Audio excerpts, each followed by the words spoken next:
everyone, welcome back to Burkeshire Farm. My name's Frank.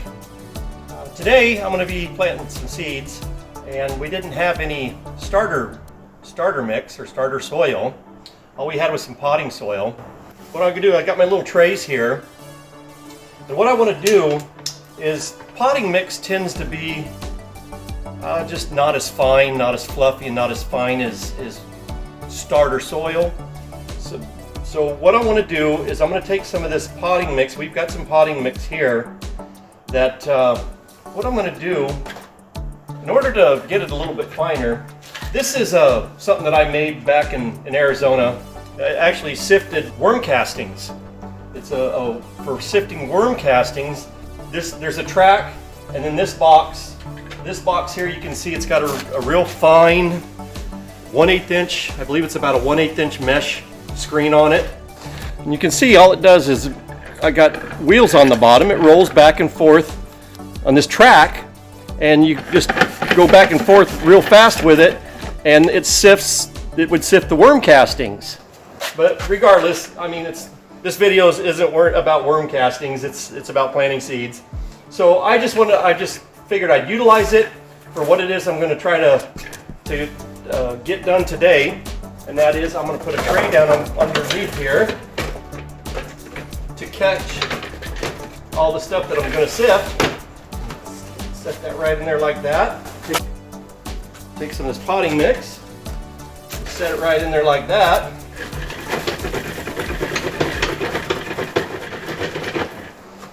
And as you can see, all of the bigger, like little wood chunks and things like that, the bigger stuff will stay up here, and all the real fine soil makes its way through. That's what I want to use for starter soil. I've got my little starter trays here. This just goes in here like that. I'm going to sift enough of this to fill up my trays. When you get all the tray full, I like to just take my fingers and just kind of pack it down. Just not real hard, not real tight, just kind of pack it down in there a little bit. And then come back and top it off. And there's one down. I got 4 more to go. I'll just do that real quick, and it's kind of a cold, windy day out today. Day for staying inside, really. That's why I figured I would do this. So 1 down, 4 to go. And I'll do those other 4, and then we'll get back inside where it's warm. Okay, so Jackie and I are on the farm permanently, staying in our travel trailer. And even though I think here in Texas we might be a little bit late, and I mean, really and truly, we don't even have our greenhouse up yet, so it's not like we can really get serious as far as, planting a lot of plants right now in time when we get our greenhouse up and get some other things organized. But it's gotten to the point where I got to plant something. We've got those 12 containers that we grew the sweet potatoes in. I think there's some lettuce in one of them, but I want to get something planted in those containers. Excuse me, I got to get my eyeballs on. I got to get my eyeballs on. Okay, I'm going to be planting some celebrity tomatoes, and we got these from Haas Tools. And Jackie, she likes to date everything. We got these in August of 21. So they're celebrity tomatoes. I want to try these for the first time. These are a Clemson spineless okra. These are Cherokee tan pumpkin and Table King bush acorn squash.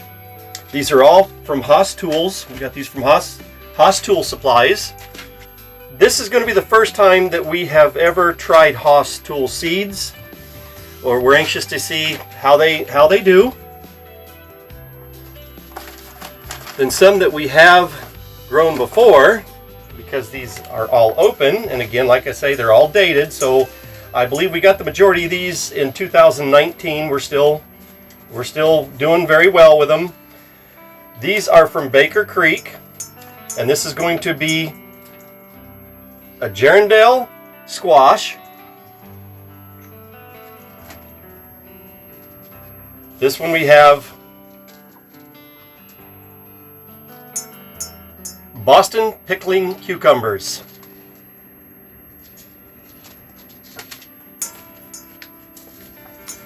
I want to get some basil. I believe this is Genovese basil. Yep, Genovese basil. Ancash market cucumbers.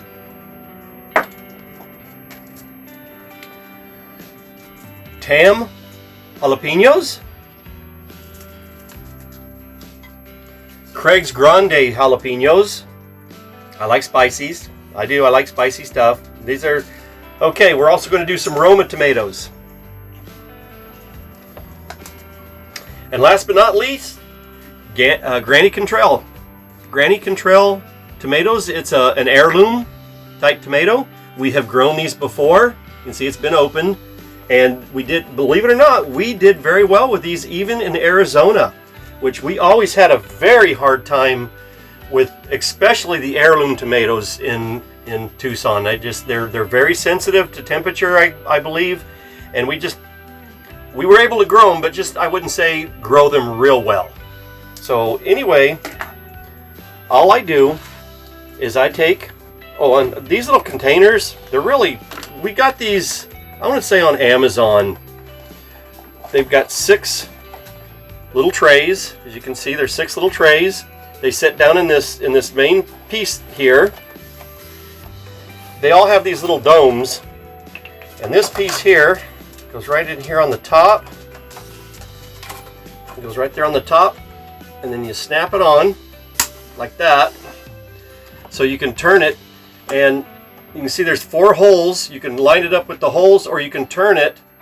You can see that, okay, there it lines up with the holes, or you can turn it and close off the air to it. And the domes are for seed starting. It helps keep the moisture in.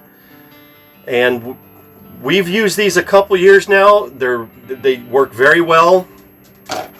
Like I said, I think we got them on Amazon. If so, I'll put a link down below if you're interested in something like this. I think we got like 12 of them. And so far for us, they've worked very well. They're going to work really well for us now, especially because we're so limited with room. Like I say, we don't have our greenhouse yet. We're limited on space. And after a while, I'll probably show you what I've got set up to be able to start some seeds. Because I just got to the point where I got to plant something. I've got to get something planted. So anyways, all I do is get a couple seeds there. I'm going to plant 2 seeds in each tray. What I do is in towards the center, I'll just poke it down. These I believe are about 1/4 inch. These are 1/4 inch. I'm going to put 2 seeds. 2 seeds for each one. And I kind of keep them apart. I kind of keep them separated just a little bit. Just so like one's not on top of the other. Like that. So that when they sprout, what I'll do is I'll choose the better of the 2, or the more healthy of the 2. Cover them up. I'm going to do 2 seeds in this one here, and 2 seeds of the same one here.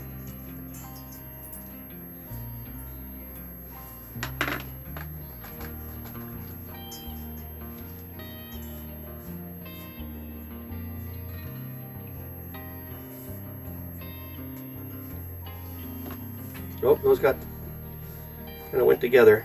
There we go. Just separate them apart just a little bit so that when I choose the better of the 2, I can just take the other one and pluck it right out without hurting the other plant. So I will get all these planted. I've got 5 more to do, including this one. But something that I want to show you, I want to bore you with sitting here putting a bunch of seeds in all these. What I'll do is let me take this out.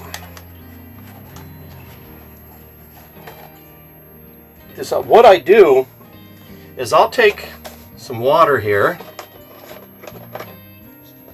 I'm going to pour it in here.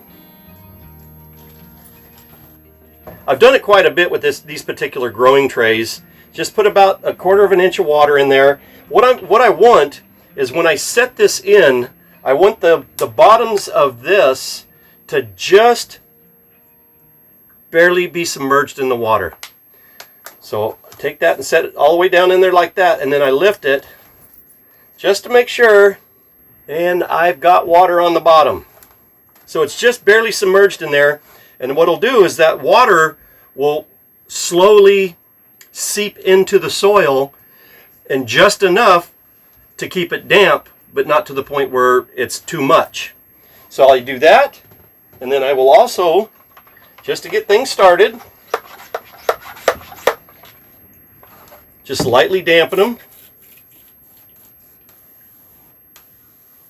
Because they just enough water to just get it started.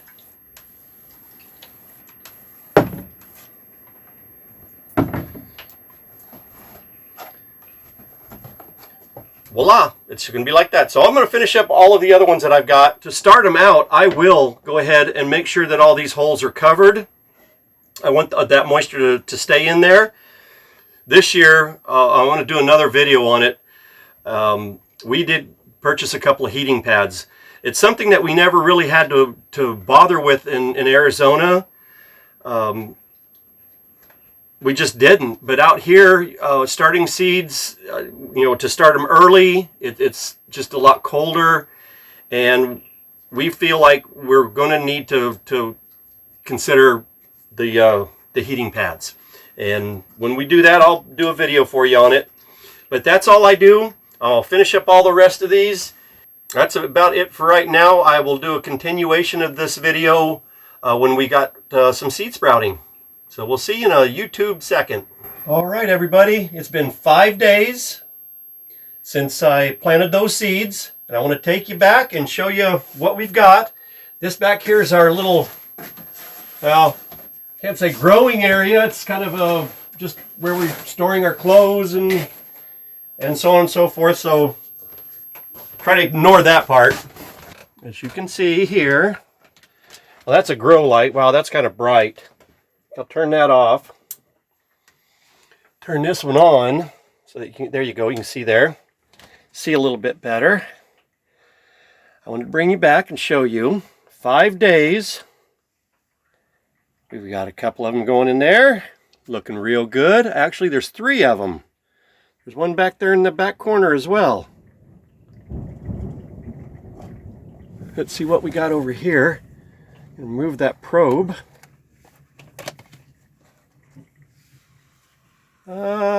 Doesn't look like anybody's home there yet.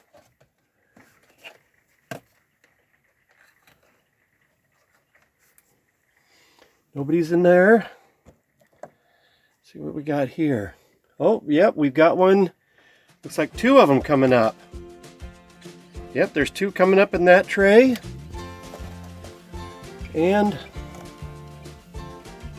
I think, I don't know, I don't see anybody home in there. I'm sorry, that's 2 Market and a Boston that are doing really well. And I just barely see right in here, right there. There's a little teeny one right there coming out. That's a basil. That's a basil right there. So here we are, day 5. I'm really pleased with it. Like I say, this is the first time we used a heating mat, and I'll put a link down below for you if you're interested. I'm very, very pleased with it. This is the fastest I've ever had seeds germinate, ever. It's usually 10 days. So thank you very much for clicking on our channel and joining me out here at Burkeshire Farm. I want to thank our subscribers.